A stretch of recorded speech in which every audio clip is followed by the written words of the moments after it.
सभी भाइयों को जय जय राम, जय श्री राम। गुरु गोला ज्ञान चैनल पर आप सभी का स्वागत है। आज मैं आपसे एक बहुत ही साधारण विषय के ऊपर चर्चा करने के लिए प्रस्तुत हूँ। हमारे जीवन में गोले का बहुत महत्व है। अलग अलग भाषा में, अलग अलग प्रदेश में, अलग अलग क्षेत्र में अलग अलग नामों से इसको कहीं खोपरा बोलते हैं, कहीं कोकोनट बोलते हैं, कहीं गोला बोलते हैं, कहीं। तो ये एक ऐसा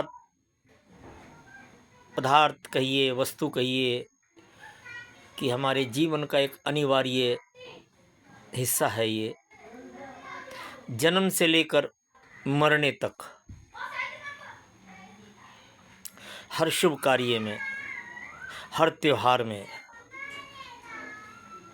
हर पावन अवसर पर, भैया दूज हो, राखी बंधन हो, अन्य कोई भी त्योहार हो, सभी त्योहारों पर इस गोले का प्रयोग किया जाता है। मरणोपरांत भी इसी गोले को रीति रिवाज के अनुसार चिता के साथ दिया जाता है। जन्म के समय, शादी के समय, किसी भी त्योहार पर, किसी भी शुभ अवसर पर, शादी समारोह, कोई भी अन्य कार्य हो, कोई भी त्योहार हो, इसका क्या महत्व है। गोला अपने आप में संपूर्ण विश्व है। गोला ग्रहों को यदि देखते हैं तो ये राहु का कारक है। इसकी प्रॉपर्टी,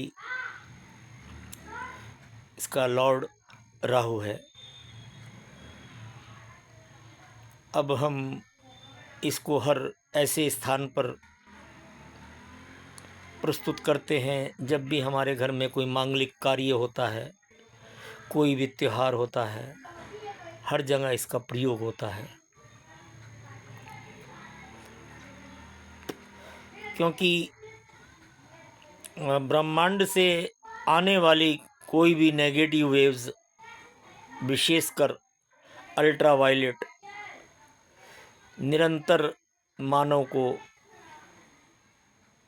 प्रभावित करती रहती है।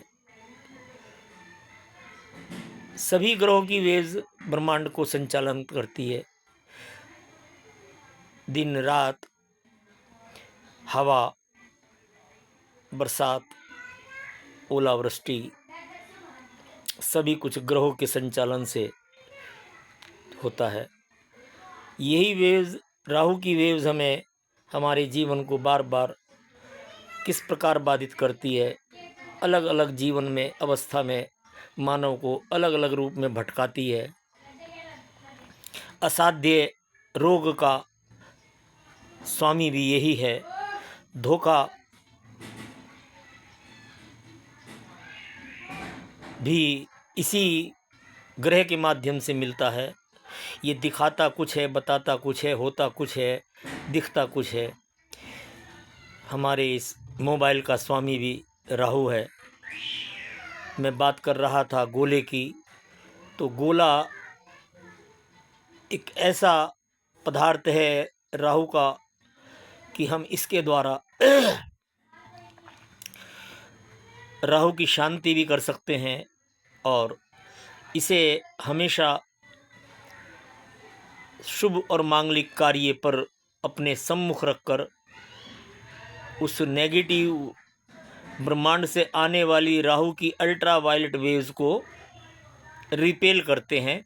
ये इसका वैज्ञानिक आधार है, जिसे कहते हैं रिपेल सिमिलर पोल, कि जब हमारे सम्मुख वो वेव्स होती है तो ब्रह्मांड से आने वाली वेव्स उससे टकराकर लौट जाती है और हम अपनी हानि को बचा लेते हैं। तो इस गोले के माध्यम से हम हवन और यज्ञ भी करते हैं और ये ही राहु की शांति के लिए अबोध अनमोल विकल्प है।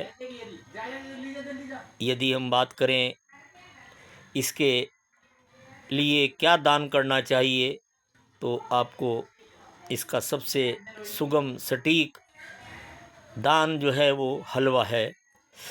आप प्रति सप्ताह 2 किलो सूजी का हलवा बनाएं और उसको हनुमान जी का भोग लगाकर गरीबों में, बच्चों में, अपाहिजों में, मरीजों में, गरीबों में, मज़दूरों में वितरण करें। निरंतर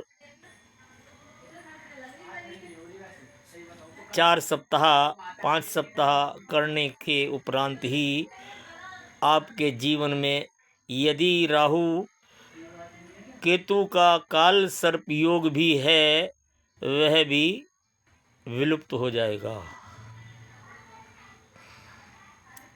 परंतु आपको इसके साथ सभी वेव्स को नियंत्रण करने वाली रेड वेव्स को भी जनरेट करना अनिवार्य है, जिसका लॉर्ड हनुमान जी है।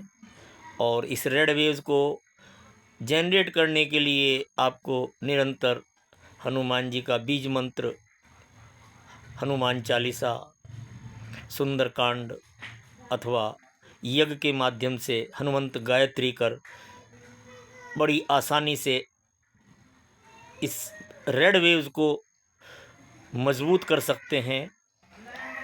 ये आपके लिए रक्षा कवच का काम करेगी और ब्रह्मांड से आने वाली जो वेव्स है उसे नियंत्रण करने में केवल रेड वेव्स ही सक्षम हैं, ऐसा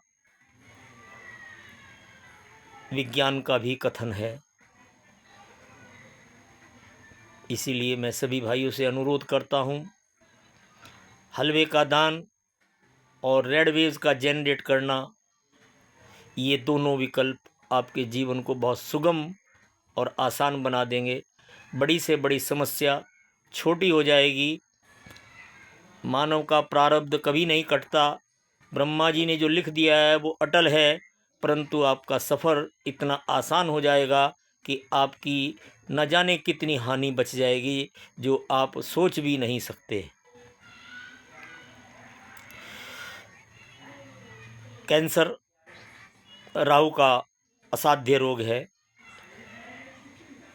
जिस भाई को ये बीमारी से ग्रस्त है, वो यदि निरंतर इस गोले का तेल 2 चम्मच सुबह और 2 चम्मच शाम को सेवन करे, इसको पिए और चीनी और बिल्कुल बंद कर दे और आटे का सेवन, रोटी का सेवन कम से कम करे। हरी सब्जियां, फल फ्रूट इनकी मात्रा अधिक हो और निरंतर गोले का तेल, क्योंकि ये राहु का ही प्रॉपर्टी है, लोहे को लोहा काटता है। यदि आप इस गोले को अपने पास रखते हैं तो उसकी वेव से बच जाते हैं और शरीर के अंदर मौजूद यदि उसका रोग कैंसर जैसा रोग है तो गोले के तेल के द्वारा ही उसको आप काफ़ी हद तक नियंत्रित कर सकते हैं। ऐसा नहीं है कि आप उपचार ना करें, दवाई ना लें या ट्रीटमेंट बंद कर दें। आप निरंतर दवाई भी लें, डॉक्टर के देख रेख में कार्य भी करें, परंतु जितनी तेज़ी के साथ वो दवा आपका काम करेगी, ये देखकर आपके चिकित्सक भी हैरान रह जाएंगे। कितना अधिक